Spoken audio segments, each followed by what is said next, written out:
And so I think to make a point, to prove a point, put him in the clink. Oh, why not? Put him in the clink. Oh, yeah. I don't want this to sound like I'm doing wishful thinking. Yes. But which prison would be best? I know which one. I'm going to give you, Michael. Well, that's what I got. Number one is Rikers. But, you know, I'm okay if he goes to Alcatraz and they reopen it. Maybe. You know, what about Guantanamo Bay? Okay? Yeah. Well, that'd be close to Mar-a-Lago. Melania can come and visit. That's right. What about Supermax? Supermax would be interesting. El Chapo was in Supermax. He, you know, now he wants to be with the hip people. Good morning. Rise and freedom. I'm Austin Peterson. You're watching and listening to the Wake Up America show on the 4 Liberty Network. How you doing? You're looking pretty good and looking very good and very nice, my little pineapples. Welcome to the Wake Up America show. We're glad and thankful to have you here. Tariff at the movies. Donald Trump, Hollywood, and the battle for American screens. Imagine going to your local theater. Every movie poster has a bright yellow tariffed sticker slapped across it like a Hollywood horror flick.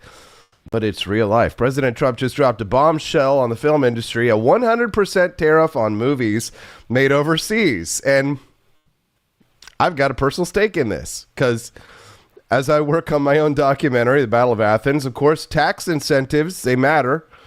But what does the libertarian say about all this? Let's talk about it this morning. Don't forget to click that like button if today's your first time watching the Wake Up America show and you say to yourself, well, this is a good early morning content to listen to and hang out with and stay informed. Don't forget to click the like button as well. We'd love to have you be a regular guest on the Wake Up America show. I see Jimmy Joe Patty over there in the chat. He's a fellow filmmaker. I think you're going to like this topic today. So don't forget, do click that like button. We'd love to have you be a regular guest. Did you know that you can text the Wake Up America show as well? Jimmy Joe Patty has texted this show before. Where did he text us? He texted us at 573-319-1586. Again, the text lines are open and you can text me anytime, night or day, Monday through Friday, doesn't matter, could be Saturday, Sunday. That text line you can see at the bottom of the screen, 573-319-1586 is the text line. So hit me up if you'd like to have your opinion registered on the show, then that text line is the way to go. Donald Trump says that Iran will not have a nuclear weapon, and it makes me wonder just what the foreign policy ideas are behind that. What do you think about Donald Trump's statement that Iran will not be allowed to have a nuclear weapon? You said that all hell would break loose if the rest of the hostages weren't released. Is there a hostage deal that's imminent? And are you talking to Netanyahu right now about their plan to level the rest of Gaza? We're talking to him about a lot of things right now. This is really crunch time. I would tell you for Iran and for their country, this is a very important time for Iran. This is the most important time in the history of Iran for Iran. And I hope they do what's right. I'd love to see a peace deal, a strong peace deal. They cannot have a nuclear weapon. But I would say that this is the single most important period in the history of Iran, which is a long history. And we want it to be a great country. Let it be a tremendously successful, rich country. They have everything you need. The people are incredible. They have vast amounts of oil and assets. We want it to be a successful country. We don't want to do anything that's going to get in the way of that, but they can't have a nuclear weapon. And if they choose to go a different route, it's going to be a very sad thing. And it's something we don't want to have to do, but we have no choice. They're not going to have a nuclear weapon. They're not going to have a nuclear weapon. Do you understand that? Okay. And I run so far away. Couldn't get away. Thank you, Frickety. Barney Styles, Dad Bod Baboon, Joni Rankin, A. Howe, Richard Bell, Bruce Birtwhistle, and Jimmy Joe Patty, Relaxium McGroin, as well as Latrell and Cecilia, all hanging out there in the chat this morning. Hey, everybody. Great to see you all. I run. Now that's going to be my song in my head all day. Judge Napolitano will be here today on the Wake Up America show. We're going to speak to him this morning at 8 a.m. Central Time. So I take it that Iran will not have a nuclear weapon. Yes, Cecilia, that is correct. We're going to hear from Judge Napolitano on the transgender military ban. The Supreme Court weighed in on this issue and said that Donald Trump's ban on transgender service members can go forward despite lower courts stepping in and trying to block the president from doing his duty as commander-in-chief. Also, we're going to talk to Brandon Pritchard from North Dakota. He's the guy from Citizens Alliance who is working out there. They notched a big win this week. We're going to talk to him this morning at 8:30 a.m. Central Time. So, yeah, we've got some great guests. We've got great topics, and we're going to have a lot of fun on the show. And the most amount of fun we have on the show is when you bless me with something. Oh, gosh.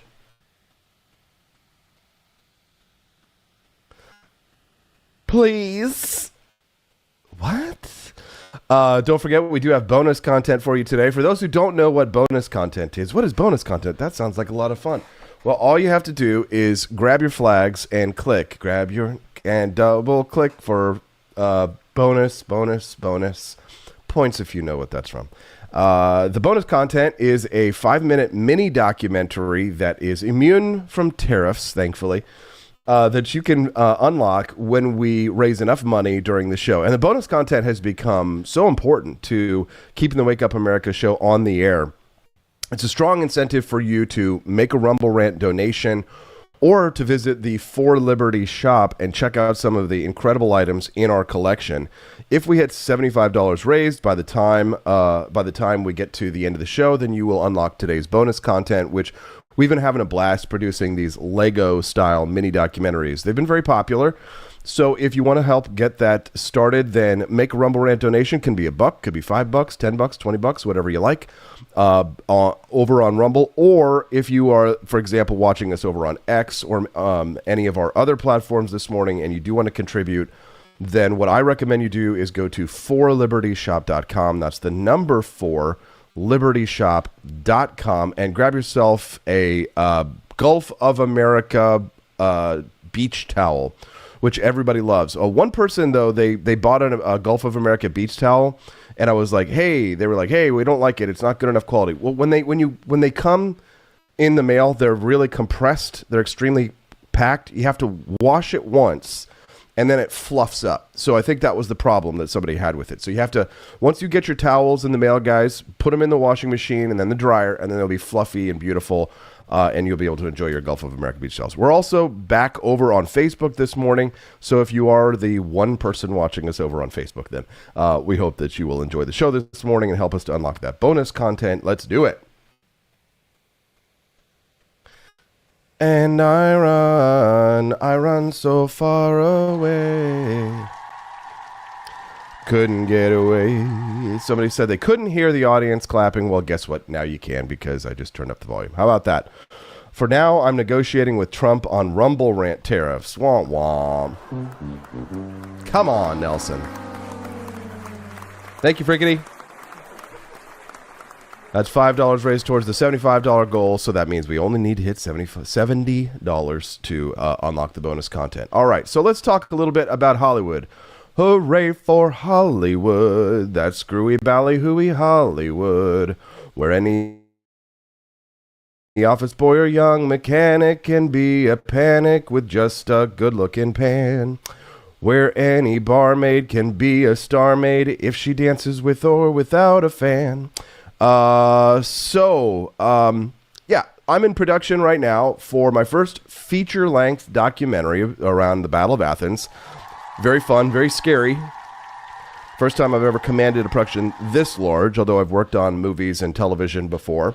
It's interesting because the financing for movies are extremely expensive, and the budget that we're working on here to produce my Battle of Athens documentary is absolutely minuscule and tiny. I mean, a lot of people have to kind of like essentially donate their time to make something this small, this budgetary level, for it to work, because I mean, you can sneeze and spend $25,000, $75,000 on a movie set. Very easy to do, because first of all, the professionals, their time is so expensive.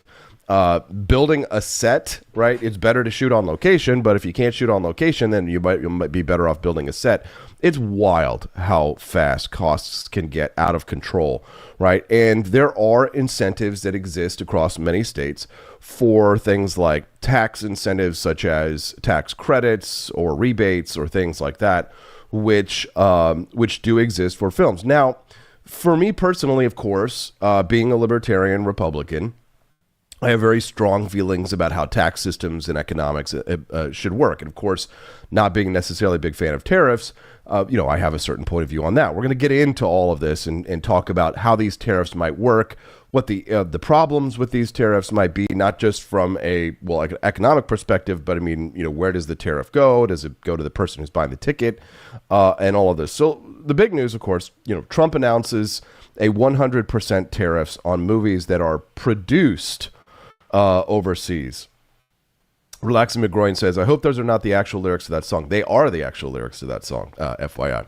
And he claimed so Trump laid this tariff, this 100% tariff on movies produced overseas, as a response to what he claims are foreign tax credits that are luring productions away. Now, he's called it a national security threat.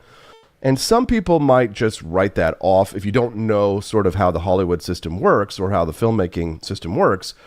You might say, "Oh, well, that's ridiculous. This is ludicrous." The Hollywood system. How could this be a national security threat? and let's not mince words. Politicians will frequently invoke national security whenever they want to, do something that may or may not be legal or moral or constitutional. In this case, Donald Trump may have a point, and we'll talk about that a little bit later. If I forget, remind me, because time can run away from me as well. We've got 40 minutes until Judge Napolitano joins us. But Donald Trump announced that there will be 100% tariffs on movies that are produced overseas, and he says this is a response to foreign tax credits. So if they are giving tax credits in France, or, for example, there are a lot of movies, American movies, that get filmed in London, on sound stages in London, because in London and in the UK, they offer incredible incentives for filmmakers, people like Disney and Warner Brothers and Marvel and others, to make movies over there, and they don't get quite those same tax incentives here in the United States. So after the announcement of this tariff, Disney, Netflix, Warner Brothers, Paramount, they all saw their stocks drop, but Trump kind of framed this as part patriotism, part economic war. Make movies in America again, which I would love to see, especially as a small, tiny filmmaker here in the United States. It would be good for me to have more movies made in the United States. As a matter of fact, here in Missouri, it is currently being debated in the Missouri House of Representatives that we would have tax credits on the level here in Missouri, and that would be something that would benefit me personally. But is it libertarian? Is it a good idea economically for there to be tax credits for motion pictures to be made in Missouri? You might say, okay, well, in this situation or this scenario, you might say, okay, well, the people who, for example, when we go to Boonville to shoot the documentary next month, we're going to be bringing catering and crafts, or craft services is what they call it. We're going to be, spending money on hotels. We're going to be spending money on all kinds of things. Look, we're bringing in money locally, and so therefore, people see this as a boost to the economy. But does it get balance out from the loss from the tax credit? Well, this is an interesting question, right? So we're going to talk about, we're going to get into all of this. And Jimmy Joe Patty, who's in the chat right now, I know is a filmmaker as well and has some strong opinions on this. Love to hear from him. If he has a strong opinion, make sure you keep an eye on his comments in the chat. So, question, do you think it's the government's job to decide where arts get made? Should politics drive Hollywood, right? So the problem that we're kind of faced with this announcement is that, taking everybody off guard, is that there's no clarity right now on how that tariff might work, because movies aren't widgets, right? They're not, it's not a movable part here. I mean, how do you import a digital file. So if you were importing something like a doll from China, for example, when it comes into the port, you would ensure that the port authority demands tariffs, the import tax, for the goods that are coming in.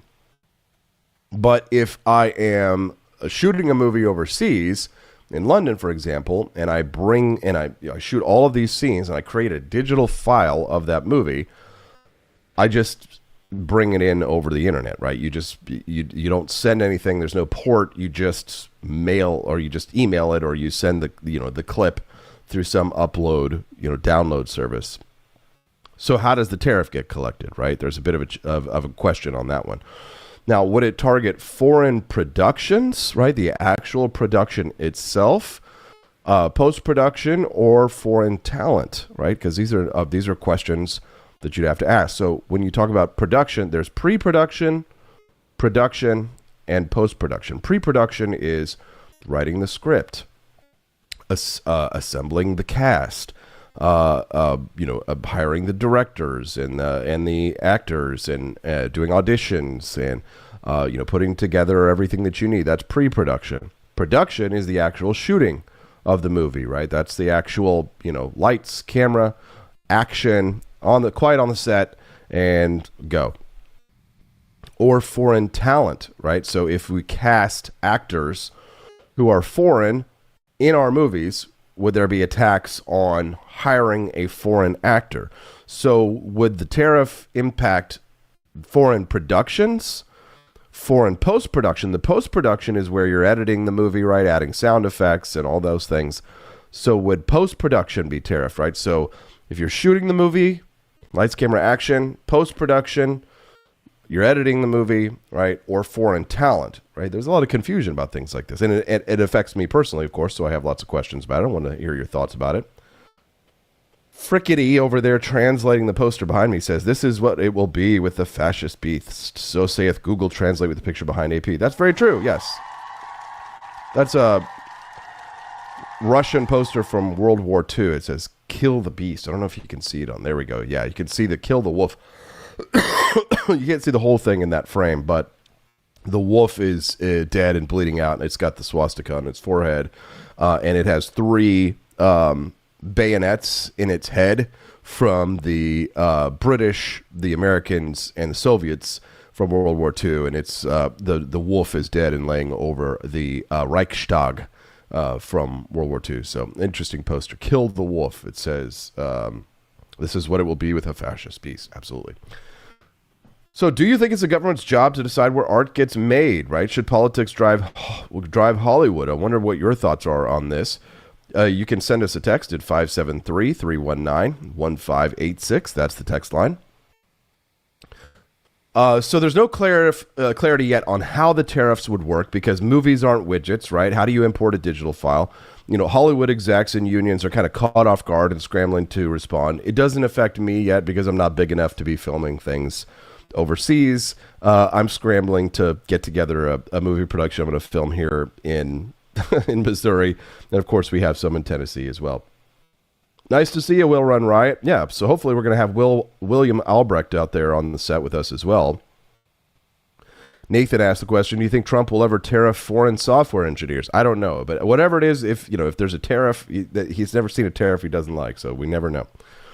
So here's a fun fact. Mission Impossible: The Final Reckoning and Jurassic World Rebirth were both shot entirely overseas. Both are now tariff targets.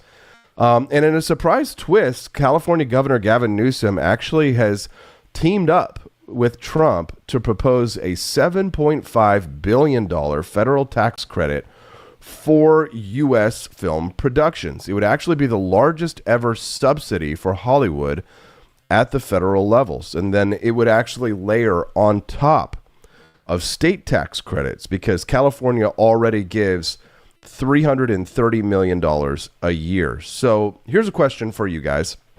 Would you rather your tax dollars go to a movie shot in Georgia, or would you rather subsidize one in London, or would you rather not subsidize one at all? Let's hear your thoughts, guys.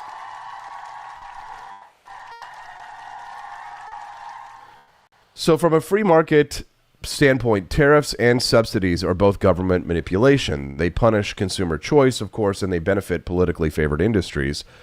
But maybe if Hollywood can't compete without tax breaks, maybe it's time for reform, right? Not tariffs. And, that said, domestic jobs have suffered, right? Crews, set builders, and electricians.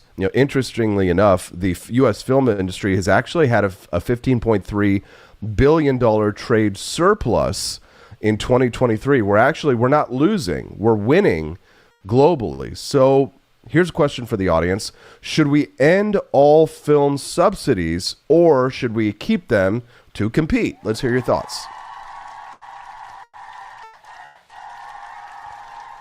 Next question, I guess, should be, will Trump slap a tariff on foreign popcorn too?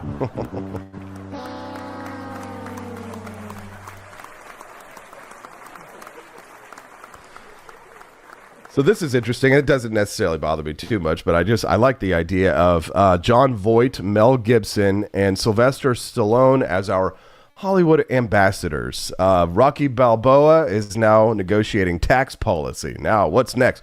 Rambo cuts the red tape? Yeah.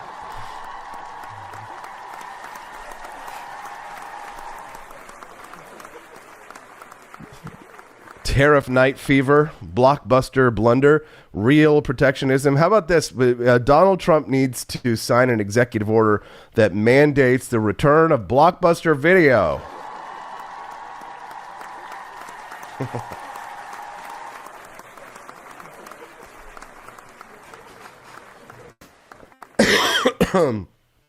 So here's the story. Right? Here's my personal angle on this one.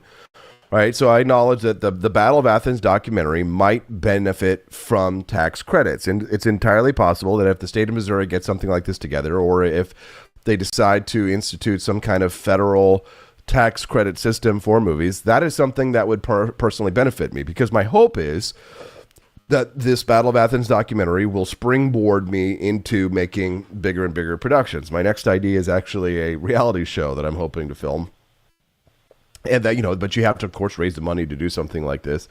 But here's the thing. I don't want special treatment. Okay. I don't want it. Right. All I want is a level playing field to be able to compete against the studio system, like Disney, like Warner Brothers and Marvel. All I want is to be able to not have an unfair advantage that the studios would have against smaller producers like myself. I want the ability to be able to tell my stories on camera and to be able to enter the film business on my own terms without having to be squashed by big government or big Hollywood. So I'm not for special treatment. So I'll take a tax cut over a handout any day. I just want government to stop tipping the scale. What do you guys think?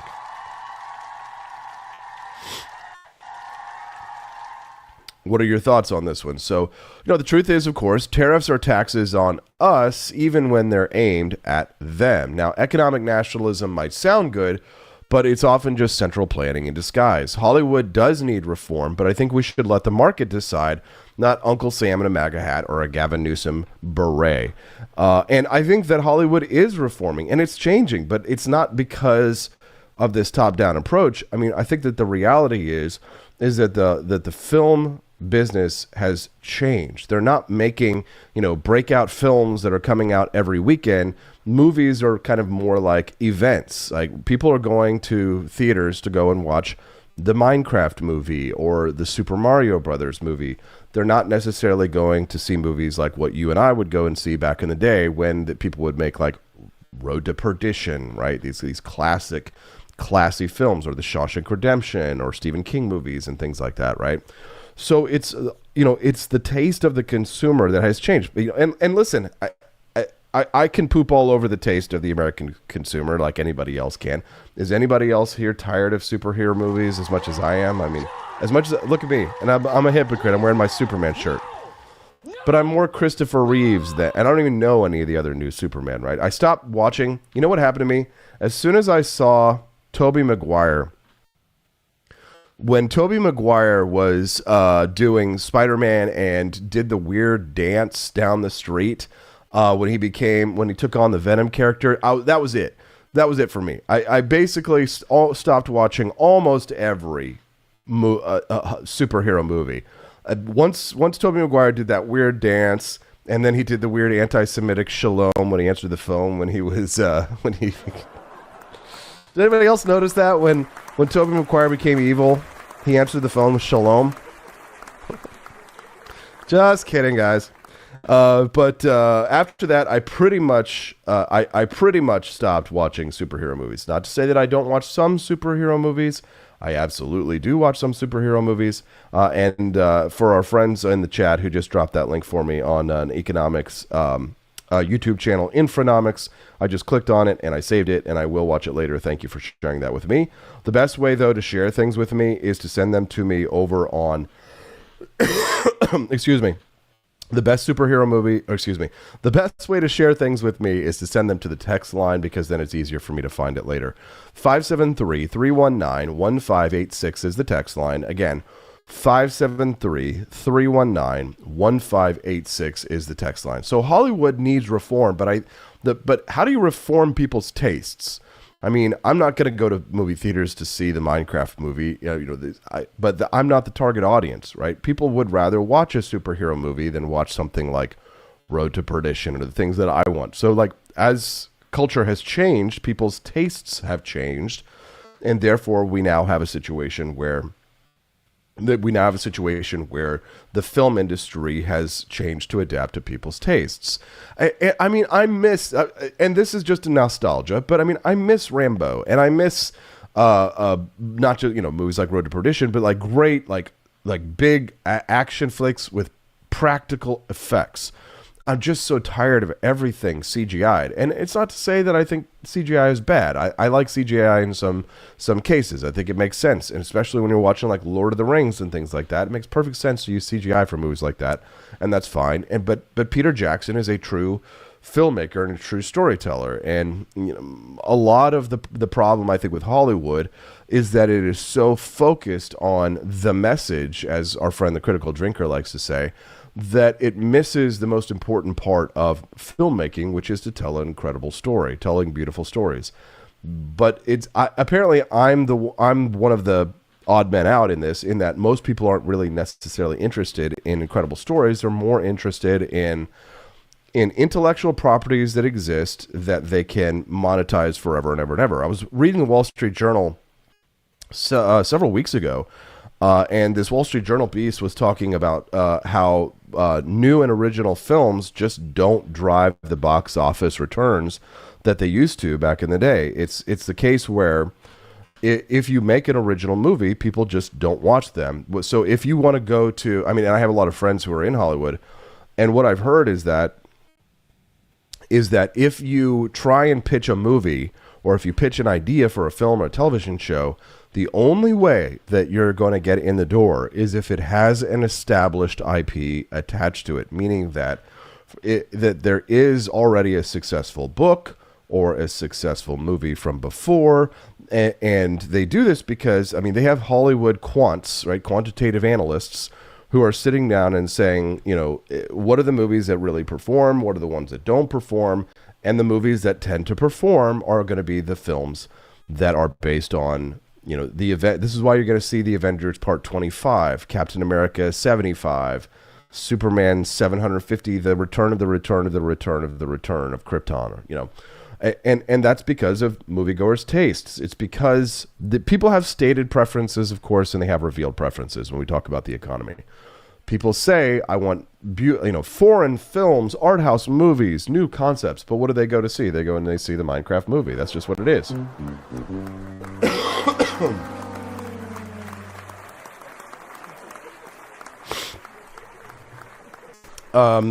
People say that Dune was good for sure. Haven't seen the new Dune. Would be interested to watch it. Relaxing McGroin says, that's not art. I believe we lost focus on what movies are. They evolved into entertainment. It's a really interesting point of view. I'd love to hear all of your thoughts on that, guys. Don't forget that you can see on the bottom of the screen, 573-319-1586. My voice is still kind of tired, and it's starting to wear a little bit right now, guys. So I'm going to take a quick little break. It will be a commercial break because we haven't unlocked the bonus content yet. But we are well on our way. We've raised $15 towards the $75 goal. So why don't you, during the commercial break, guys, after you go pee for Liberty, then go to the For Liberty shop, buy yourself a delicious box of Jeffersonian Java. And once we hit $75 raised towards the end of the show, guys, you will unlock the bonus content so you don't have to watch commercials. You can watch the fun mini documentary. So get those Rumble rants in. Go to forlibertyshop.com. We'll be right back. I just got to get some water. And we'll be right back, guys, on the Wake Up America show on the For Liberty Network. Yep, the judge is coming, 8 a.m.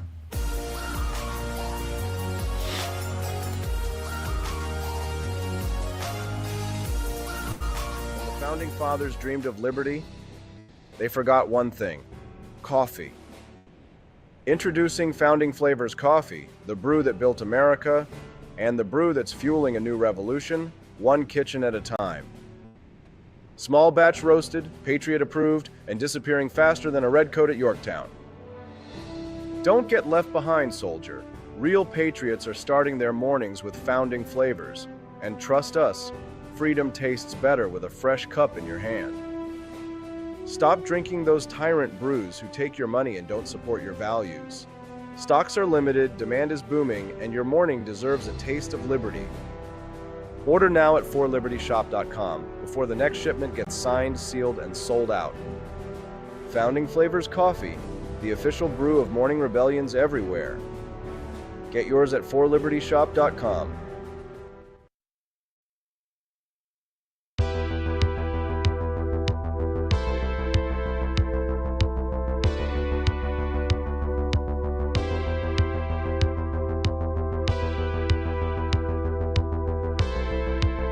Are you tired of the strange radioactive effects of leftist culture? Do you ever wonder what happened to good old-fashioned American values? Well, fear no more, because there's a new force fighting back against the cultural rot of today. Introducing Culturama, a right-of-center talk show that's taking back the future today. Hosted by none other than blonde bombshell herself, Daniela Pensack. She's not just talking, she's taking culture back. With sharp takes, brilliant guests, and a few surprises along the way. Tune in to the live video podcast twice a week, because the future doesn't have to be weird. It can be Culturama. If there wasn't going to be somebody who was a fiery champion of liberty, somebody who would get out there and who would be aggressive, and if they wouldn't do it with more fire or passion than I had, then I would go and I would fight this battle for us. I've fought for the principles that we all share. Parties tend to be secondary to me. We're here because we believe in the principles of liberty. I am not a perfect messenger, but I think I'm a damn good one. This is a replica of our first president's flintlock pistol. You have my full support, my respect, and my gun.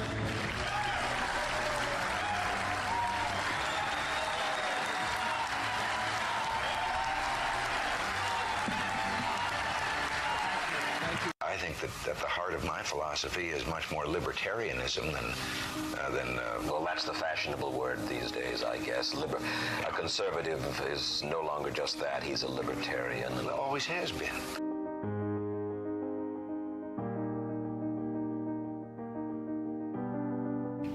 Yet any time you and I question the schemes of the do-gooders, we're denounced as being against their humanitarian goals. They say we're always against things, we're never for anything.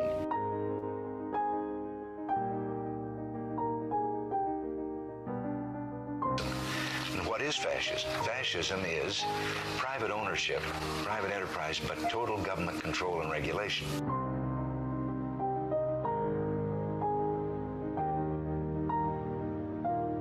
Well, the trouble with our liberal friends is not that they're ignorant. It's just that they know so much that isn't so.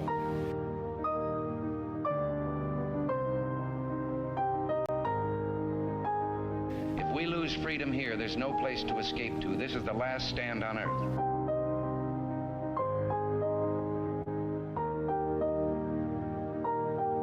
This is the issue of this election. Whether we believe in our capacity for self-government or whether we abandon the American Revolution and confess that a little intellectual elite in a far distant capital can plan our lives for us better than we can plan them ourselves.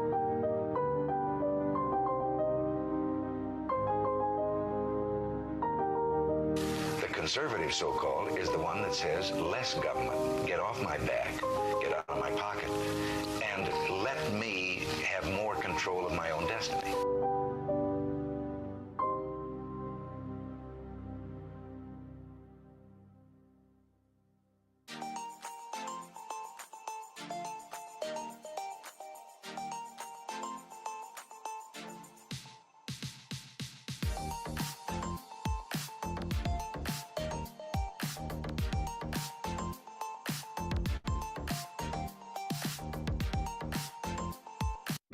Do you hate the deep state? Do you reject the Antichrist in all his ways? Do you believe that aliens controlled LBJ to assassinate John F. Kennedy? Did you know that the shot can put chemicals in you that will make you more sensitive to 5G? Do you love America? Do you want more freedom? Do you like smoking hot red-headed libertarians? Then the AP for Liberty shop is for you! Check out all the awesome new merch and have a happy new year! Fight the deep state, reject the Antichrist. Visit AP for Liberty shop and get your patriotic merchandise now, or the deep state wins.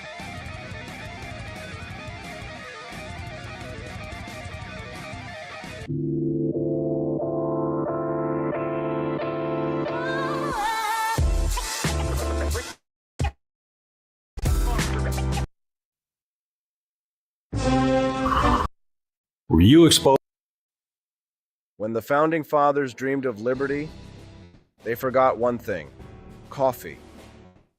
Introducing Founding Flavors Coffee, the brew that built America, and the brew that's fueling a new revolution, one kitchen at a time. Small batch roasted, Patriot approved, and disappearing faster than a red coat at Yorktown. Don't get left behind, soldier. Real patriots are starting their mornings with Founding Flavors.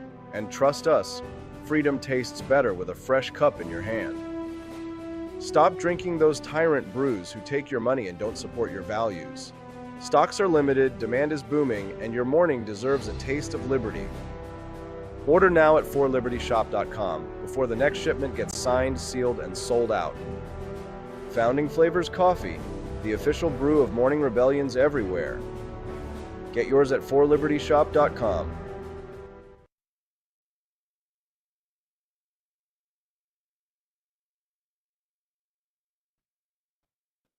We had an open primary and she won it. Nobody else got in the race. Yes, people could have jumped in. There were some people who were sort of preparing, but she just took off with it. And actually, it was a blessing because there wasn't that much time between then and the election, and it sort of saved time. So it wasn't that we didn't have an open process. It's just that nobody got in. Had the president gotten out sooner, there may have been other candidates in the race. The anticipation was that if the president were to step aside, that there would be an open primary. And as I say, Kamala may have, I think she would have done well in that and been stronger going forward. But we don't know that. That didn't happen. We live with what happened. And because the president endorsed Kamala Harris immediately, that really made it almost impossible to have a primary at that time. They had a primary. They didn't have a primary. Good morning. Rise and freedom. I'm Austin Peterson. You're watching and listening to the Wake Up America show on the 4 Liberty Network. It's nice to see 122 people watching us over on Rumble Live. It's a nice audience. We're glad to have you here. If you haven't already, guys, click the like button over on the feed. And if today's your first time watching the Wake Up America show, click the follow button as well. We'd be glad to have you be a regular guest. If you have an X account, why don't you click the share button as well, then post it on X so that other people can come and join us. Spread the word about the Wake Up America show. We should get the word out and let more people know about our Monday through Friday Fun Fest, 7 to 9 a.m. Central Time. That's the Wake Up America show's live schedule. John in KC says, love the Superman shirt, AP. Hope you're feeling a little better. Thank you, John. We've raised $20 towards the $75 goal. If we raise $75, that will unlock today's bonus content mini documentary, because each time we have a guest on the show, I have to go backstage, and when we go backstage, we either play commercials or we play the bonus content.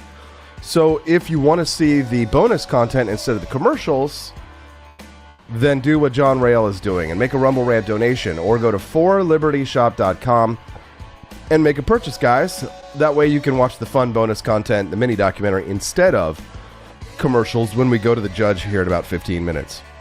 I want to just talk to you a little bit about, this is kind of on the big brain theme. I just want to talk to you a little bit about this high-minded conversation, a debate that went on between a gentleman by the name of Curtis Yarvin, who many people know over the years. He's kind of like a big right-wing thinker, sort of underground, not the type of, he's not like a household name or anything, but he's the type of person who, you know, the Vice President J.D. Vance reads, and many people have debated for years. Some people called him Mold Bug, but he appeared at a debate in with a gentleman by the name of Danielle Allen recently. And this was at Harvard. It was a debate where Curtis Yarvin and, David Vega, the author was, Danielle Allen was the debater, and Curtis Yarvin was there as well. He is becoming very prominent in right-wing circles. And I thought it was an interesting debate, and that I would share with you a little bit of a breakdown of it. That we... Excuse me, sorry guys, still trying to dig out from my cold. But the author of this piece of the Wall Street Journal sort of recounted his debate with this right-wing blogger and founder of what's called the Dark Enlightenment. And these ideas have gained traction among Harvard students. Now, Curtis Yarvin, this right-winger, argues that democracy is a flawed modern lie, asserting that historical hierarchies, including racial hierarchies, and absolute monarchies were more effective forms of governance. He views the state's mission as maximizing the value of its, quote, capital, which he describes as land and people, which, of course, combined with his belief in racial hierarchies, justifies practices like racial cleansing, and things like associated with that, right? So Yarvin claims that human equality and self-government are disproven by DNA and the current political dysfunction, where an oligarchy controls institutions like universities and the media. So Yarvin advocates for an absolute monarchy with Donald Trump as the monarch to replace the failing democratic system through a regime change that consolidates power in the executive branch, dissolving all other institutions except security and financial organs. Right. So the author, the guy who debated Yarvin, he acknowledges Yarvin's appeal and noted that his accurate critique of failing political institutions and elite hypocrisy resonate with many people today. However, the argument is on the other side is that Yarvin's solutions are misguided, and the emphasis should be, for those who are on the more liberal, libertarian, not monarchist right, that human equality is a foundational principle, and not sameness. So the idea is that human equality is a foundational principle, not sameness, right? Not equity, but a shared moral capacity that underpins freedom and self-government, right? That we're all capable of the same of adhering to the same moral truths. We all have the same capacity for such, even if we are not all equal in the sense that we have equity, right? But we are all capable of the same moral values, right? So, America has had a historical commitment to equality that was evidenced by the early abolitionist movements. And it's interesting, of course, if you can contrast this with the Confederacy and their rejection of egalitarian principles, because if you read the Confederate Constitution, they actually specifically stated that they rejected what was stated within the Declaration of Independence. Fascinating historical tidbit there. So the person who debated Yarvin suggests that democracy's current weaknesses stem from diminished civic participation and institutional capture by political parties, not an inherent flaw in the system, right? So the proposal, of course, is that we should renovate democratic institutions through party reform, civic education, and renewed citizen engagement to restore effective governance while preserving freedom and equality.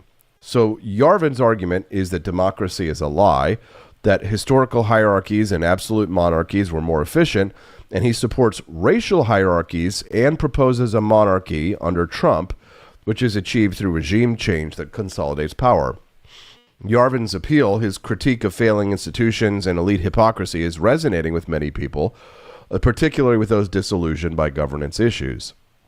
Human equality is foundational, enabling moral judgment and freedom, is the counterargument. Democracy, though flawed, can be fixed through civic participation and institutional reform, not replaced with a monarchy. America's founding included egalitarian principles that drove early abolition that contrasted with supremacist ideologies like the Confederacies.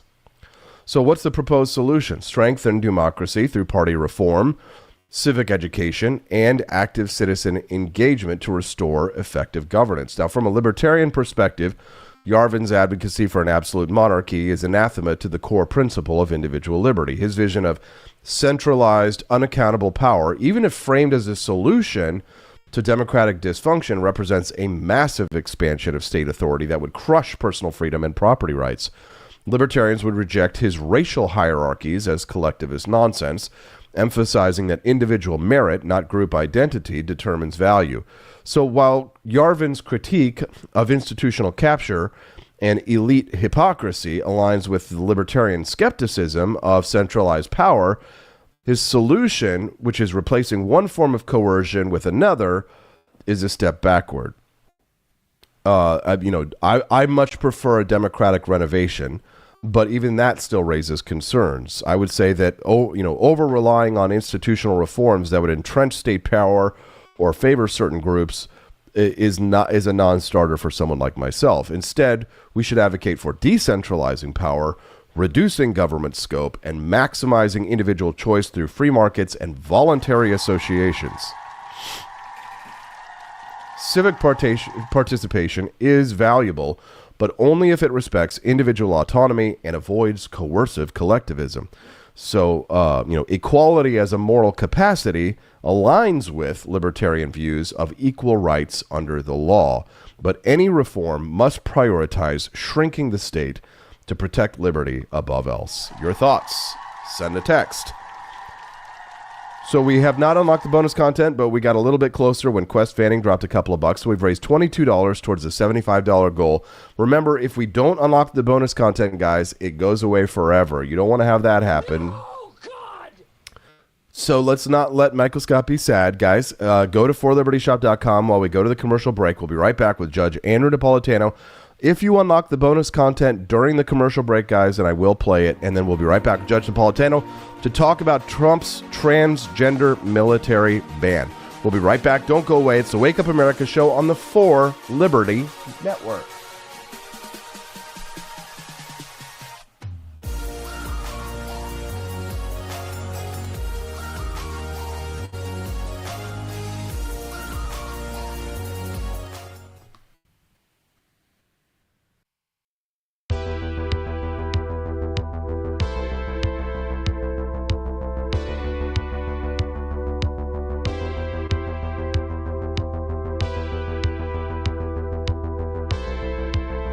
Are you tired of the strange radioactive effects of leftist culture?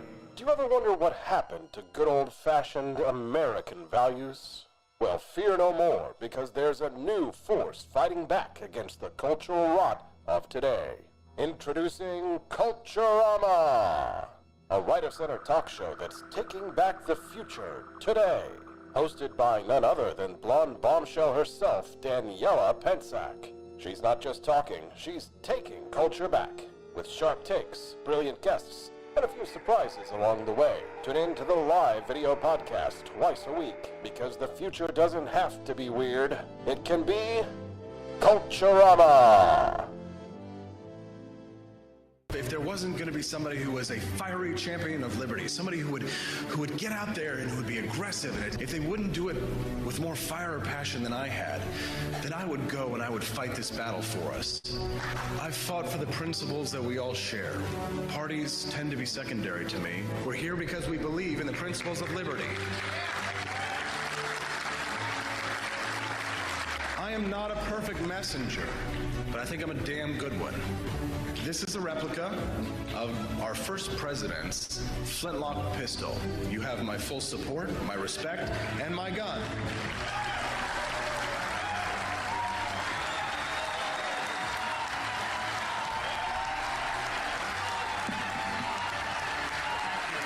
I think that the heart of my philosophy is much more libertarianism than well, that's the fashionable word these days, I guess. A conservative is no longer just that. He's a libertarian and always has been.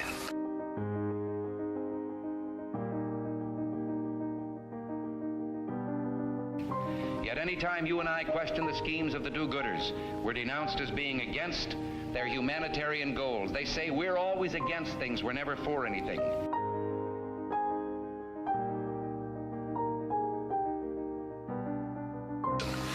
What is fascism? Fascism is private ownership, private enterprise, but total government control and regulation.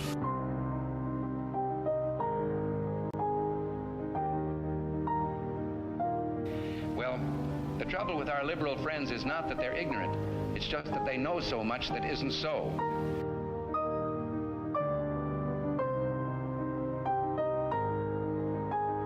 If we lose freedom here, there's no place to escape to. This is the last stand on earth.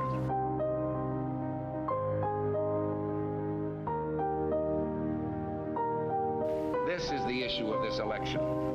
Whether we believe in our capacity for self-government or whether we abandon the American Revolution and confess that a little intellectual elite in a far distant capital can plan our lives for us better than we can plan them ourselves.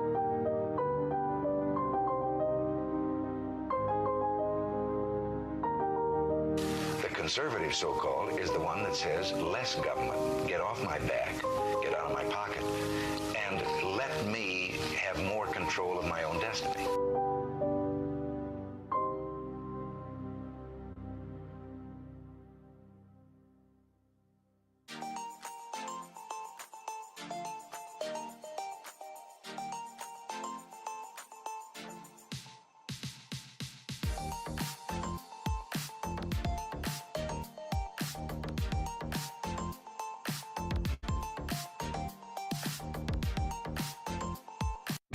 Do you hate the deep state?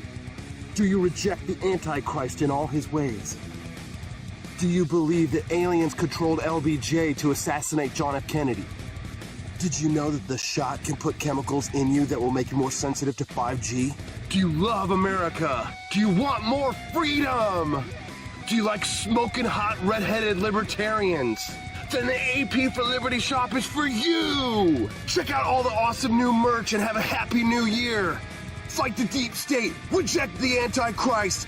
Visit AP for Liberty shop and get your patriotic merchandise now, or the deep state wins.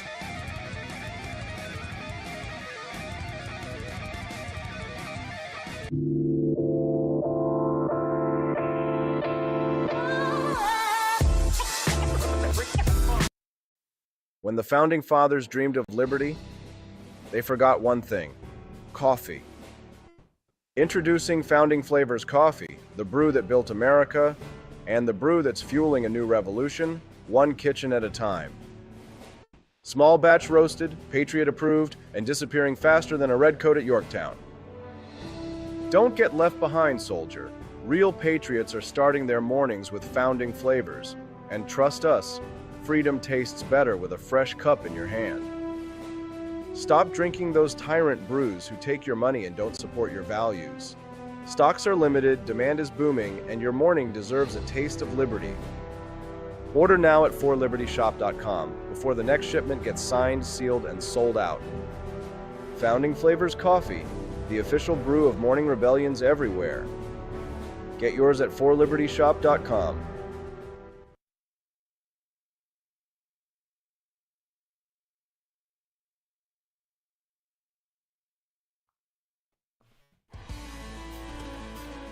Welcome back to the Wake Up America Show. I'm your host, Austin Peterson. Thanks for sticking around. We appreciate you all very much. Don't forget to click the like button. And next to the like button, you can see there's a new feature that they've rolled out. It says repost, which is a great way for you to introduce the Wake Up America Show to your friends over on Rumble. So after you click the like button, click the repost button as well, which will share the show on your feed with all of your friends. It's a great way to support the show, totally free. And we'd be very grateful to have your support. And if today is the first time that you've ever watched the Wake Up America Show, the follow button as well would be great. That way you can come back and join us for our show schedule every Monday through Friday from 7 to 9 a.m. Central Time. And on this show, we have special regular guests. Wednesday, we like to call it Big Brain Time, when we take a deep dive into the issues that affect you, your friends, your family, our nation at large. And we need someone with the biggest brain of all.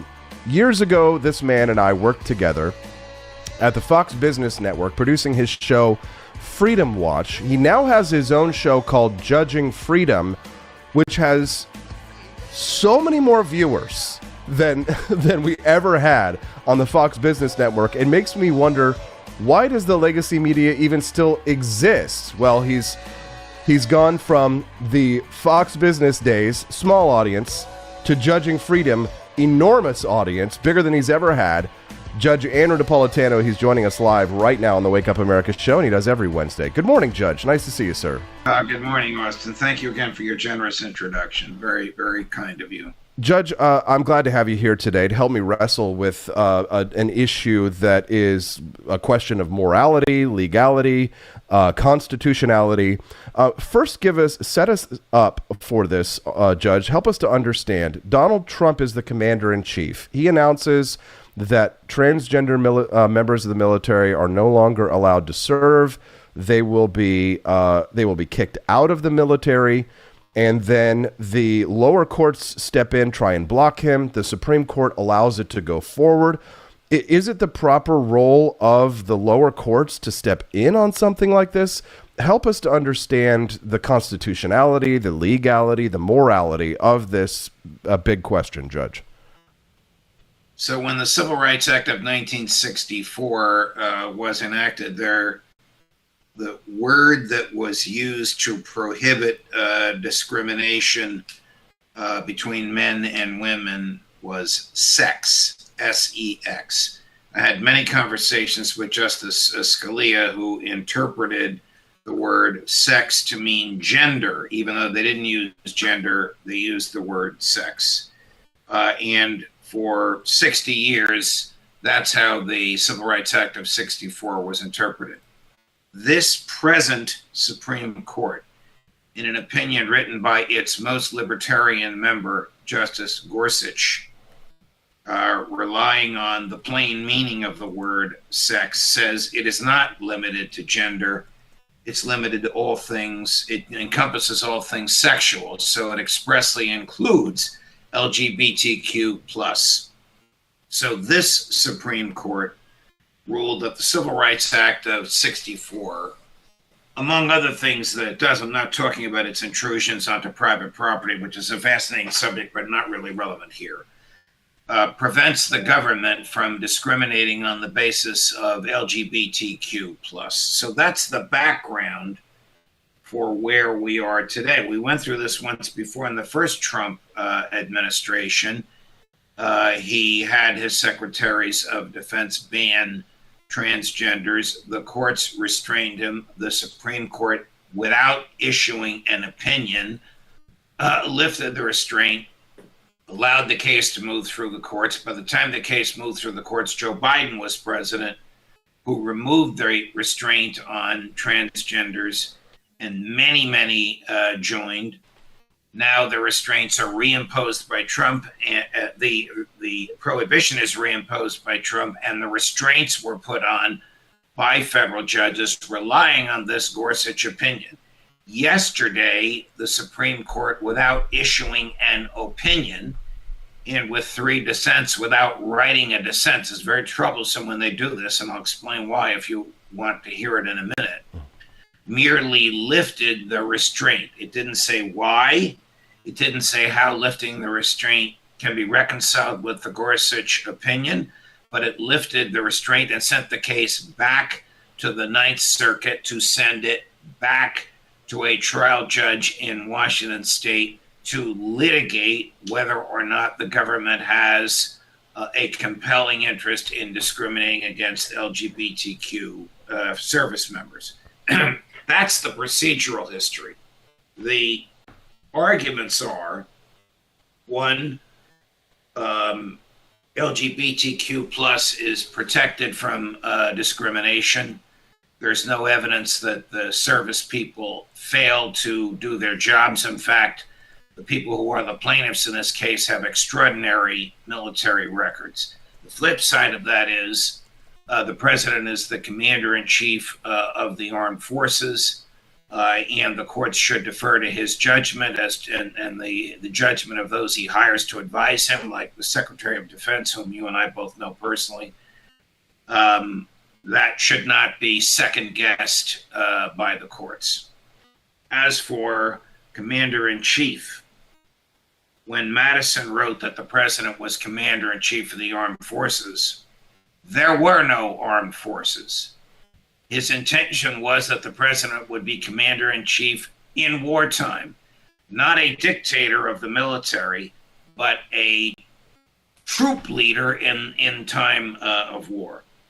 We have grown from no standing army to a standing army of 2.3 million human beings.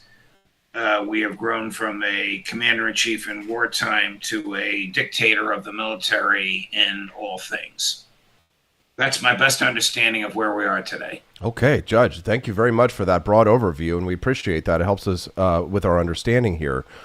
I mean, do you think, though, that the readiness question in terms of your war-fighting capability, that it is diminished with questions of mental health or with medications that would be required? Because it seems to me, from a simple practical question, that those people who may be suffering from what appears to be a mental illness, and I don't know how you feel about that one, but I think gender dysphoria very clearly is such, and the requirements of maintaining the mental health would mean that it would be a diminished warfighting capability, that if the job of the military is to, kill people and break things, whether or not, you or I agree that the military should be doing such things, is a separate question.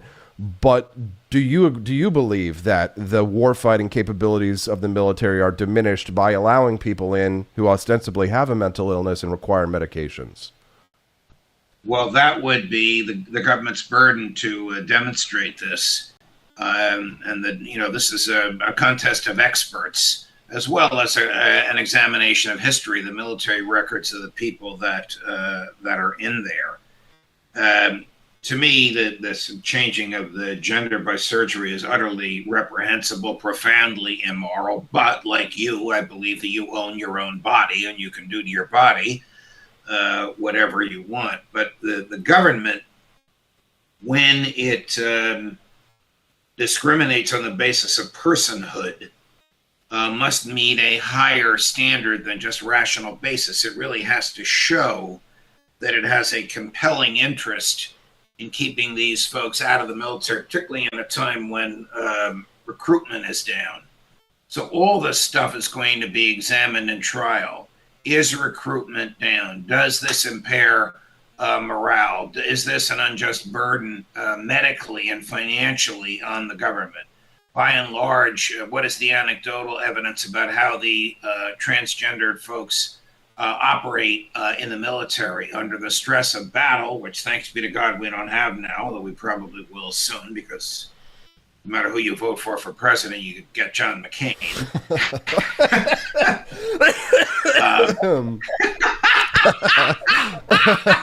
I always say Bernie Sanders, but yeah. All these things are going to be examined by this federal judge in Washington. By the time all this is over, Trump will be out of office, and whoever succeeds him will be issuing an executive order to affirm what Trump did or to affirm what Biden did. What's your suspicion on this, Judge, from just your gut feeling on this? Because I really trust your judgment. I know a lot of people do as well. Do you think that it's likely that war fighting capability would be diminished by including people who identify as transgender? I don't. I mean, war today is basically fought by people pressing buttons on computers and dispatching drones. I think the government's going to have a hard time proving its case. I think the president is motivated by an animus toward people who are very different. I think he believes he has a mandate for this. And that's why he's engaged in these culture wars under the guise of being the commander-in-chief. From a personal perspective on this, Judge, I think I agree with you. And it's kind of a delicate matter because I didn't serve in the military. And so when you think about it, if someone who identifies as transgender wants to serve in the military, in essence, they're declaring that they are willing to lay down their life, they sacrifice their life for me. And if I was not willing to do the same, I find it difficult to sit in judgment of them, because ultimately, if you are fighting a war, Judge, what it should be about protecting life, defending, your country from destruction. So it should be seen as something, of course, that's a last resort. But at the end of the day, if you are going to fight and you are fighting a just war, a war that's to defend your life and your liberty and your country from invasion or destruction, then I don't really care about the genitals of the person in the trench next to me. I'm not really thinking about such a thing, because in actuality, we're all fighting for our own existence here, but when you have wars of preference, when you have wars for resources or oil, or wars of domination or dominion, that's a completely separate matter. So the morals of this change when we're talking about wars of different kinds, don't they, Judge? I would push back on that. I don't think it matters what the purpose of war is. If I'm in the Mary Rothbard School, the last moral war we fought was in 1776. There were still civilian casualties in that one, I will say. Remember, there were lots of loyalists. We were seceding from the mother country, an absolute right that small sovereign entities, cities, towns, villages, counties, regions, and states have. Being a little sarcastic, I generally do agree with that. Obviously, we did the right thing in World War II. Not the manner in which we fought it, but the efforts to stop the onslaught of enslavement of Europe by the German military. However, I don't know that it makes much difference in today's warfare, whether the war is to defend the United States, and we haven't had to defend the United States since the War of 1812, or whether it's a war of exploitation, which is nearly everything the United States has done since World War II, to shove our version of democracy down the throats of people who will never accept it, never had, and never will.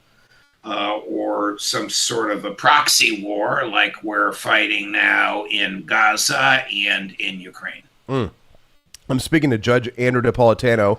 He's the host of his own podcast, Judging Freedom, which you can download on any of your mobile devices. He also writes a weekly column at judgenap.com. I highly recommend that you visit his website, judgenap.com, and subscribe to his podcast and read his weekly columns like I do, which they're all gold.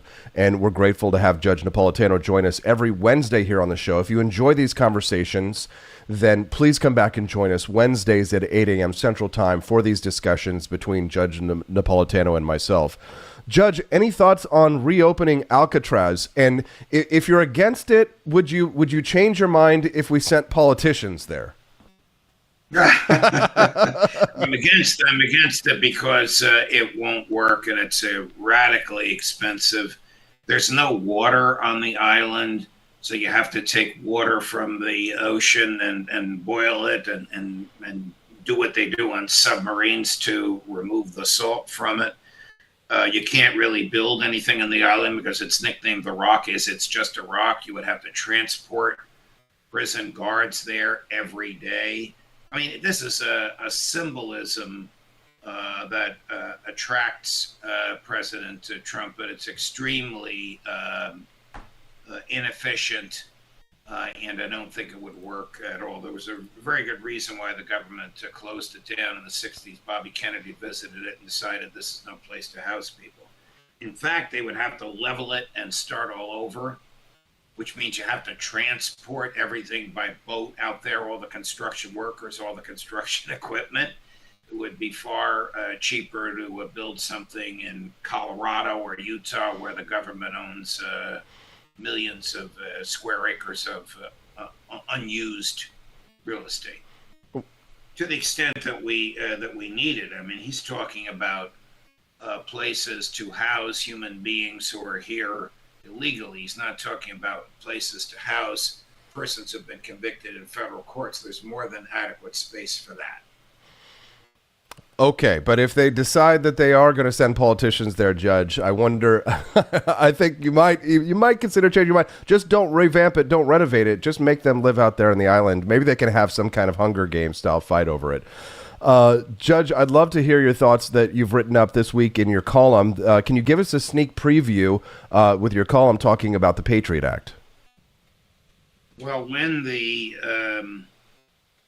Richard Nixon left office, a joint committee of the Congress called the Church Committee examined exactly what he did with the FBI and the CIA, and among many, many other things not relevant to our conversation was the use of them for domestic spying without search warrants. As a result of this, Congress enacted FISA, the Foreign Intelligence Surveillance Act, which created the FISA court, which was authorized to be the only mechanism for spying. All spying had to get a warrant from the FISA court. Even though the Fourth Amendment says that surveillance is a search and the use of the fruits of surveillance is a seizure, under the Fourth Amendment, that would require a warrant issued by a judge based on probable cause of crime. Congress purported to change the probable cause standard for the FISA court from probable cause of crime to probable cause of communicating with a foreign person. Can Congress change a constitutional standard? Of course it can't, but it did so anyway, to make it easier for federal agents to get these warrants to spy on people without probable cause of crime. The standard became probable cause of being a foreign agent. That morphed into probable cause of communicating with a foreign agent. That morphed into probable cause of communicating with a foreign person. So today, if I were to call my cousins in Florence, Italy, or a bookseller in London, that would be a legal basis under the current FISA interpretations to authorize a search warrant for America's domestic spies to surveil everything that I do. Okay, so that's the background. When this was enacted, it erected a wall between law enforcement and surveillance. So if the intelligence community, listening to somebody they think is a spy, heard evidence of crimes, they couldn't give it to law enforcement because it was obtained unconstitutionally. When the Patriot Act came along after 9/11, it destroyed the wall and allowed the intelligence community to share what it has learned from its illegal surveillance with FBI and other federal law enforcement agents. That's the background for all this. In the first Trump administration, the FBI wrote a report in which it admitted that it regularly uses the NSA and the CIA to spy for them rather than going to judges and getting search warrants. This report is a public document. It's 906 pages long.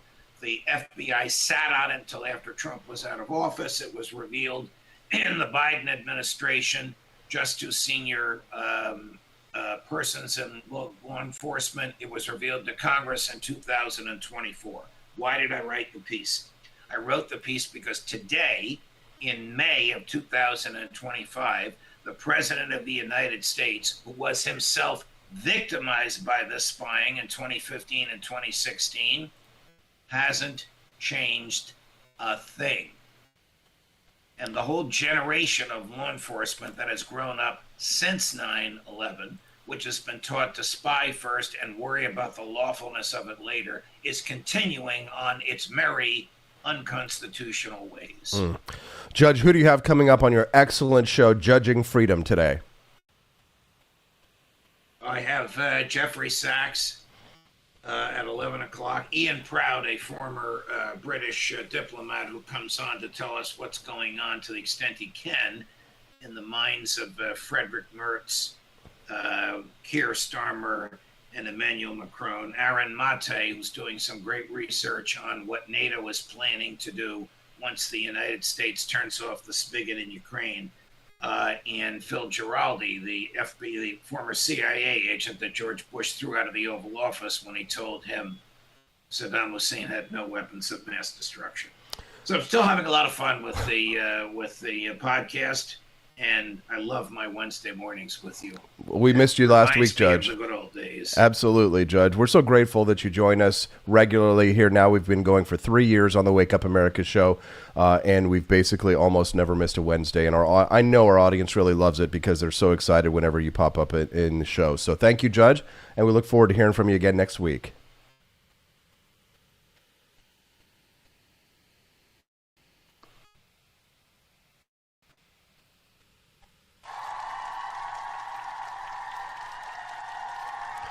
What do you guys think of Judge Andrew Napolitano? All right, well, we haven't unlocked the bonus content yet, but we are getting closer. We're right around $30 towards the $75 goal, guys. So why don't you go to forlibertyshop.com. That's the number 4, libertyshop.com. Get yourself some Gulf of America merch. I love the review of that Cecilia posted of her pack and heat car mats. You guys have got to read the reviews over at forlibertyshop.com of our amazing products. Somebody says, Gadsden flag flannel. I love this shirt so much that I ended up buying another. I own the black and olive flannels. Very comfortable, cool, classic design in the back. AP has the best Liberty merch around. That's frickety right there. Fred Siegel. Cecilia, nice thick mats. Great addition to her Jeep. She's extremely pleased with her purchase. Antonia Martinez, who is that guy? The t-shirt that turns heads. Every time I wear this shirt to the gym, it's the Milton Friedman one. People can't help but ask, who's that guy? I say, one of the most brilliant minds and economists of the 20th century. The shirt is not just a statement, it's a conversation starter. In fact, I tell people he's far better to wear on your chest than Che Guevara. You can instantly feel the care and craftsmanship that went into creating it. Steffi made it.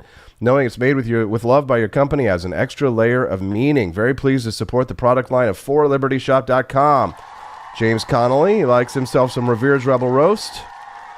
Douglas likes the Doge trucker hat. Go to forlibertyshop.com, guys. Help to unlock the bonus content today. We don't want the bonus content to go away forever. You guys want to see it and share it with the rest of the world. So go to forlibertyshop.com. Get yourself an government tank top that you could only get at forlibertyshop.com. That's the number 4libertyshop.com. Then you don't have to watch the commercials. You can watch the bonus content. Hope we're gonna do it. I'm a little nervous. Do you guys think we're not gonna make it by the end of the show? Let's place your bets. Rumble Rants. Think you're gonna make it or not? We'll be right back on the Wake Up America show with Brandon Pritchard. Founding fathers dreamed of liberty. They forgot one thing: coffee. Introducing Founding Flavors Coffee, the brew that built America, and the brew that's fueling a new revolution, one kitchen at a time. Small batch roasted, Patriot approved, and disappearing faster than a red coat at Yorktown. Don't get left behind, soldier. Real patriots are starting their mornings with Founding Flavors. And trust us, freedom tastes better with a fresh cup in your hand. Stop drinking those tyrant brews who take your money and don't support your values. Stocks are limited, demand is booming, and your morning deserves a taste of liberty. Order now at forlibertyshop.com before the next shipment gets signed, sealed, and sold out. Founding Flavors Coffee, the official brew of morning rebellions everywhere. Get yours at forlibertyshop.com.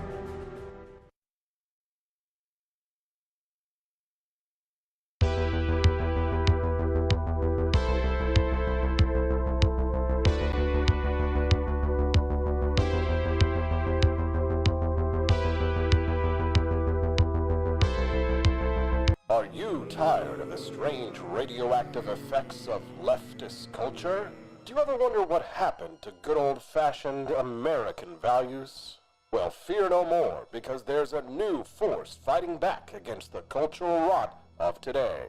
Introducing Culturama, a right-of-center talk show that's taking back the future today. Hosted by none other than blonde bombshell herself, Daniela Pensack. She's not just talking, she's taking culture back. With sharp takes, brilliant guests, and a few surprises along the way. Tune in to the live video podcast twice a week, because the future doesn't have to be weird. It can be Culturama. If there wasn't going to be somebody who was a fiery champion of liberty, somebody who would get out there and who would be aggressive, and if they wouldn't do it with more fire or passion than I had, then I would go and I would fight this battle for us. I've fought for the principles that we all share. Parties tend to be secondary to me. We're here because we believe in the principles of liberty. I am not a perfect messenger, but I think I'm a damn good one.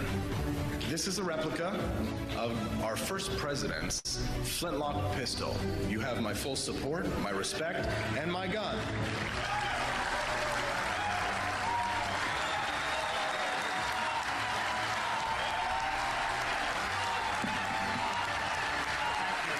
I think that the heart of my philosophy is much more libertarianism than well, that's the fashionable word these days, I guess. A conservative is no longer just that. He's a libertarian and always has been.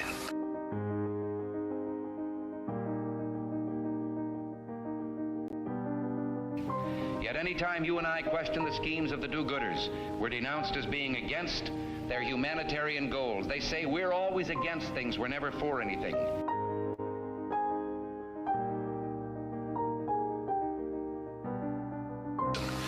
What is fascism? Fascism is private ownership, private enterprise, but total government control and regulation.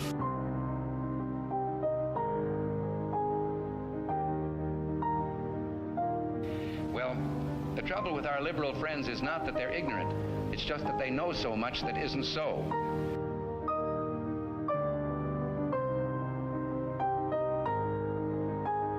If we lose freedom here, there's no place to escape to. This is the last stand on earth.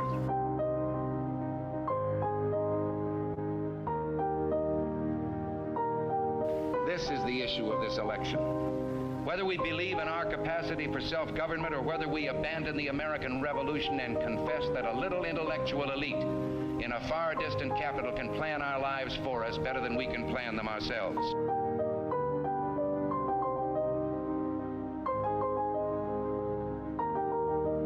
The conservative, so-called, is the one that says less government, get off my back, get out of my pocket, and let me have more control of my own destiny.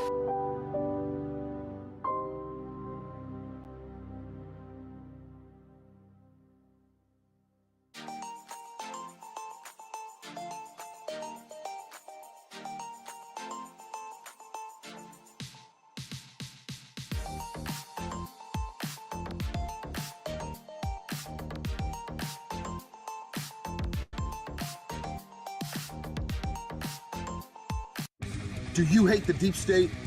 Do you reject the Antichrist in all his ways? Do you believe that aliens controlled LBJ to assassinate John F. Kennedy? Did you know that the shot can put chemicals in you that will make you more sensitive to 5G? Do you love America? Do you want more freedom? Do you like smoking hot red-headed libertarians? Then the AP for Liberty shop is for you! Check out all the awesome new merch and have a happy new year! Fight the deep state, reject the Antichrist. Visit AP for Liberty shop and get your patriotic merchandise now, or the deep state wins.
Thanks for sticking around on the Wake Up America show. It looks like we just unlocked the bonus content, guys. Way to go. Thank you to Joni. Put us over the top there. Your financial support helps to keep the Wake Up America show rocking and rolling every Monday through Fridays, 5 days a week, 7 to 9 a.m. Central Time. Your purchases at 4 Liberty Shop and your Rumble rants make a big difference to make sure that we're going to still be on tomorrow. Keeps the cameras on, the lights on, keeps the coffee flowing. Thank you very much for everything you do for us. Appreciate everybody who contributed this morning. Lots of people got to step up to make liberty happen. If you want to make liberty win, you're going to have to fight not just on the national level, you're going to have to fight on the local level as well. And thankfully, I'm connected to a group of activists around the country who are stepping up to make big changes on the local level. The Citizens Alliance of North Dakota has a plan to restore the rights and freedoms of the good people of North Dakota. Joining us now is the head of the Citizens Alliance of North Dakota, the executive director. His name's Brandon Pritchard, here with a big win out there in ND, joining us live right now. Good morning, Brandon, and welcome back to the Wake Up America show. It's good to see you again, sir. Austin, I'm happy to be back on your show. Thanks for having me. I love it whenever we get a win. We get to get you guys to come on the show and talk about a big victory. So tell us the story, set the stage, and then tell us what happened. Absolutely. So there is a member, I guess now a former member of the North Dakota legislature by the name of Jeremy Olson. Jeremy is what is viewed as a rising star in North Dakota in the establishment Rhino wing of the party. West Point grad, has a very impressive resume. But when I was serving with him, I'm a former state legislator. The guy has a problem with women. I'll just put it that way, put it bluntly. The guy was all over the women in the Capitol while I was serving, but there was never any smoking gun. And so he comes back this session, narrowly wins re-election in 2024, is elected caucus chair of the Republican Party in the House, which puts him as the number 3 guy in the Republican Party in the House of Representatives in our state. And a bunch of legislators see him sexually assaulting a page at the governor's mansion, of all places, which is absolutely crazy. A couple other legislators come forward with their stories of sexual harassment. And this all happens a couple months ago, that these allegations were made. A formal complaint was filed on Friday of last week as well. Between all of those things, all of those allegations, and that complaint filed on Friday, by the way, that leadership knew before but was formally filed on Friday, Jeremy Olson had to resign. There was no other way. The investigation was going to come out and was going to reveal some very ugly things.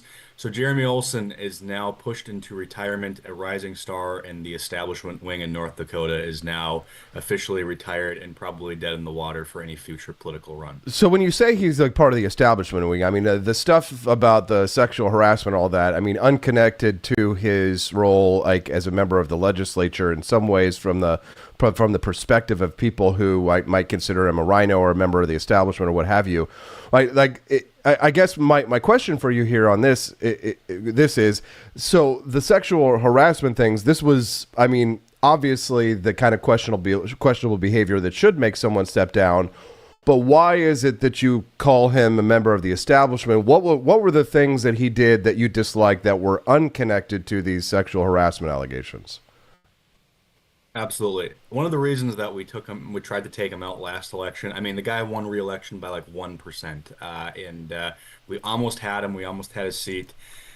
He votes against good social issues. He votes against property rights bills. He took an oath to protect property rights in North Dakota, and he votes for large corporations to be able to use eminent domain easily. We had several very important bills that he was a huge opponent against. He was on the Energy and Natural Resources Committee and was one of our biggest enemies on that.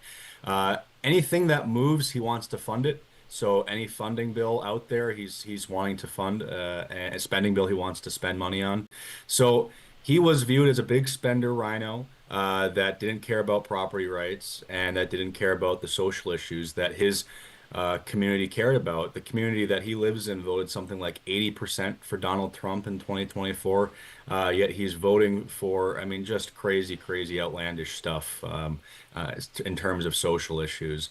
So we're happy to have him out. We're happy to have potentially a conservative, a liberty type person having the potential to replace him. And the guy that narrowly beat him, I think, might have a chance at being replaced into that seat. And so we could be one up in terms of a Liberty member in North Dakota. So the complaint against Olson was discussed in a closed-door executive session, and then it was withdrawn, so it won't become a public record. Do you think that this lack of public disclosure benefits or hinders efforts to address problems like these in the legislature? Well, it's definitely going to be a benefit for Olson, which is a reason why we cannot, we have to keep the energy up. We have to keep the momentum going on this.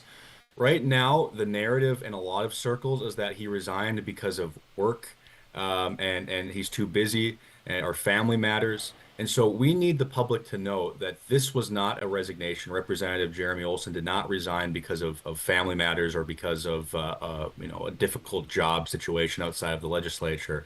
It was because of sexual harassment and assault allegations that have now been silenced. It's very unfortunate that there is a requirement to not investigate once a member of the legislature retires. We just had a situation in North Dakota where the longest serving senator in our state was sexually abusing children in state and around the world and using taxpayer dollars to do that. And that was never investigated because, one reason was because he left the legislature. So there was never a reason for them to investigate, and the federal government had to do the bulk of that work. So I think there needs to be a policy change here where investigations can still occur on members that recently resigned, for example, Austin. So, as an activist, how do you kind of balance advocating for accountability in cases like this with ensuring that due process is followed for all parties involved? Because everybody should get due process, but, how it's applied to the legislature is, a little bit maybe different than other circumstances. So what are your thoughts on that? 100% due process is still, that's a fundamental thing that we stand for. I always say that we're operating to support the U.S. and our state constitution, Austin, so we got to back due process rights. But, in terms of politics, in terms of it's serving in the legislature, whether we like it or not, perception is reality in these things. And it was very clear that these allegations had a lot of truth to them and there was a lot of weight behind it. Look, if I was Jeremy Olson and I thought that these allegations were fake, bogus, made up, I would have stood the test of time and fought these allegations and stood up to them.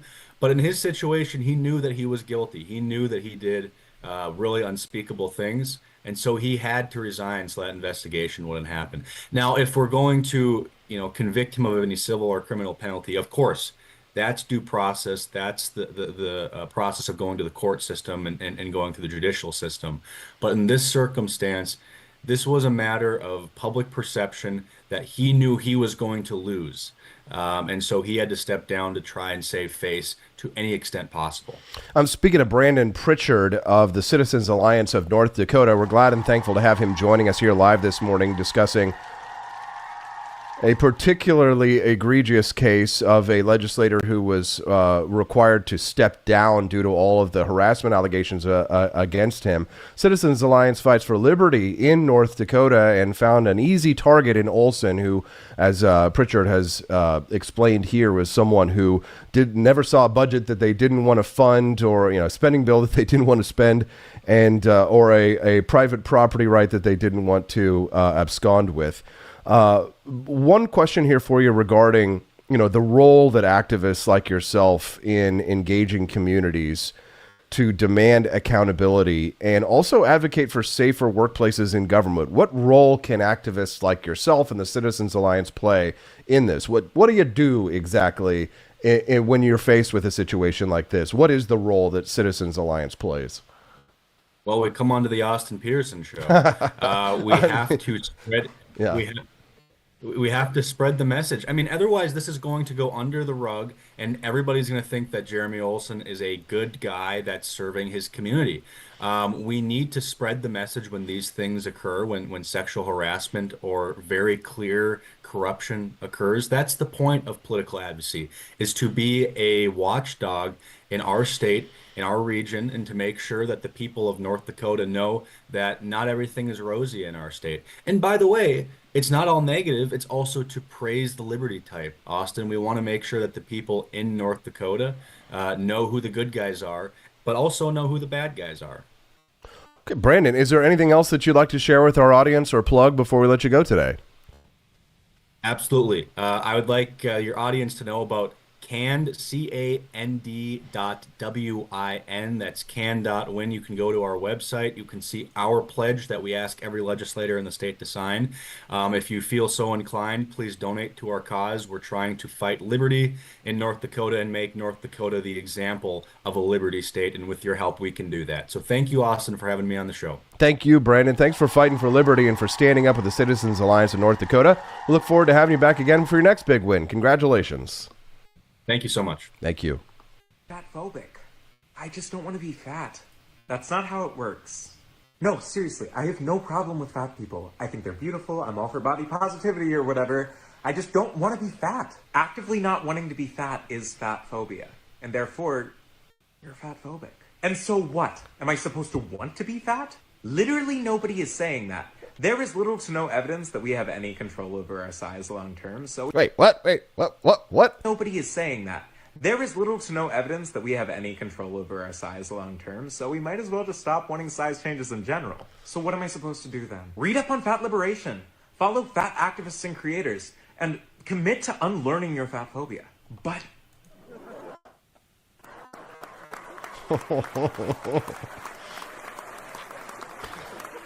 You guys, we did it. We unlocked the bonus content. Good morning, pineapples. Looking very good and very nice. I hope you enjoyed the Wake Up America show today. We've unlocked the bonus content, which means you get to watch that as we go out today. So thank you to everybody who did that, helped to unlock that bonus content. We're going to play it here in just a moment. But I do want to remind you before we go today, as we finish things out, that we do have a new product line. The Trump Taco Fiesta Gulf of America merch line has dropped. And if you want to get a Trump Taco Fiesta Gulf of America beach towel, you can get it exclusively at forlibertyshop.com. That is, if the images will actually load. The internet is so slow. Please show me the Trump Taco Fiesta. There it is. Nice. Looking very good and very nice. Good morning, pineapple. Gulf of America, Trump Taco Fiesta beach towels available at forlibertyshop.com. That's the number 4, libertyshop.com. Join us over at forlibertyshop.com and get yourself a Gulf of America beach towel. Why not? And don't forget, they come very, very compressed. So if you're like, oh, this beach towel is really flat, put it in the washer and dryer, guys, and then it'll be nice and fluffy and you can enjoy your beach towel. Okay, that's how it works. Gulf of America looks like High Boy or the Big Boy burgers, except he's got a taco sombrero. Very nice. So exit through the gift shop, guys, and while you're there, maybe grab yourself a box of our delicious Founding Flavors coffee. Highly recommend the Jeffersonian Java. And thank you guys for everything that you do to support the Wake Up America show. We'll be right back. We'll be back tomorrow on the Wake Up America show on the 4 Liberty Network. Bye, guys.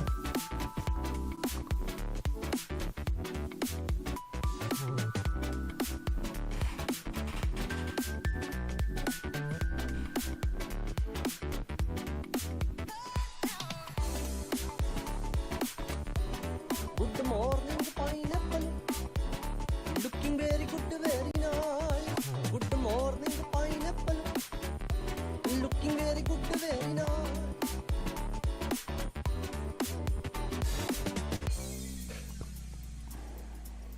You can pick your doctor. You can pick your church. You can pick your dinner off a menu with 37 gluten-free options. But when it comes to your child's education, suddenly you're stuck with whatever the government cafeteria is serving. No substitutions allowed. And if you dare raise your hand and say, hey, I don't like that this school is teaching my 6-year-old about gender identity with rainbow puppets, the answer you'll get from the elite class is, well then, move or go private. You know, like everyone can casually shell out 15 grand a year or uproot their entire lives because the local school board got a little too into TikTok. School choice isn't a luxury item. It's the only peaceful way out of the culture war cage match happening in America's classrooms. Take Maryland's Montgomery County Public Schools. Parents there recently sued for the right to opt their children out of certain classroom materials, books, and lessons with sexual and gender identity themes they felt were inappropriate. But Justice Ketanji Brown Jackson's response during the case was basically, tough luck. You don't have to send your kid there. Oh, really? Well, Maryland doesn't exactly offer a buffet of affordable alternatives. The state has a voucher program that gives families around $3,000, which is cute when you realize the average private elementary school costs over $14,500. And if you want to transfer to a different public school in a neighboring county, that can cost over $12,000 in some cases. So unless you've got a spare 12 grand lying around, your choice is to comply or homeschool. And that's exactly what some families in Montgomery County did. They pulled their kids out and started teaching them at home, not because they wanted to be curriculum rebels, but because the system left them no other choice. Either accept what the school mandates or do it all yourself. That's not freedom. That's a trap with an attendance policy. This isn't just about one state or one lesson plan. It's happening everywhere. Red states, blue states, classrooms have become culture war battlegrounds. One district bans books, another assigns activist essays as gospel, and parents are stuck in the middle, forced to subsidize a system that may completely contradict their values. But there's a solution: school choice.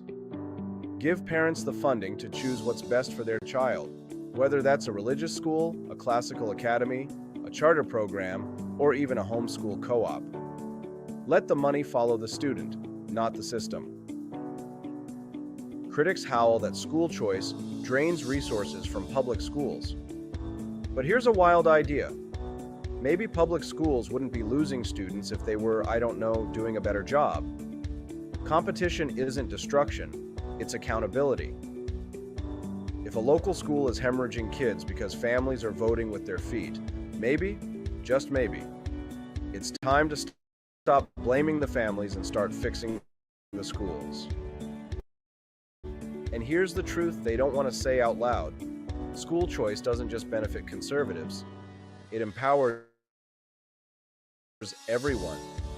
Progressive parents who want Montessori, go for it. Religious families who want values-aligned teaching, do it. Kids with disabilities who need specialized support, absolutely. It's not about indoctrination, it's about options. Because when the only choice is the one the state gives you, that's not education, that's control. And let's not forget the families trapped in failing schools, where violence is up, test scores are down, and the only thing consistent is the bureaucracy. They don't want handouts, they want escape hatches. School choice isn't just about politics, it's about dignity. It's about giving every kid, not just the wealthy or well-connected, a real shot at success. Now more than ever, we need an exit strategy from the ideological tug-of-war in our classrooms. School choice isn't just good policy, it's the pressure valve. It's how we let families peacefully pursue the education that fits their worldview without forcing it on everyone else. If we want less division, fewer viral school board brawls, and actual respect for diversity, the answer isn't more mandates, it's more freedom. Thanks for watching. If you believe parents should have the power, not the bureaucrats, head over to forlibertyshop.com. We've got gear that stands for choice, liberty, and style. That's forlibertyshop.com. Because your outfit should shout who you are. A true patriot. See you next time. When the Founding Fathers dreamed of liberty, they forgot one thing: coffee. Introducing Founding Flavors Coffee, the brew that built America, and the brew that's fueling a new revolution, one kitchen at a time. Small batch roasted, Patriot approved, and disappearing faster than a red coat at Yorktown. Don't get left behind, soldier. Real patriots are starting their mornings with founding flavors. And trust us, freedom tastes better with a fresh cup in your hand. Stop drinking those tyrant brews who take your money and don't support your values. Stocks are limited, demand is booming, and your morning deserves a taste of liberty. Order now at forlibertyshop.com before the next shipment gets signed, sealed, and sold out. Founding Flavors Coffee, the official brew of morning rebellions everywhere. Get yours at forlibertyshop.com.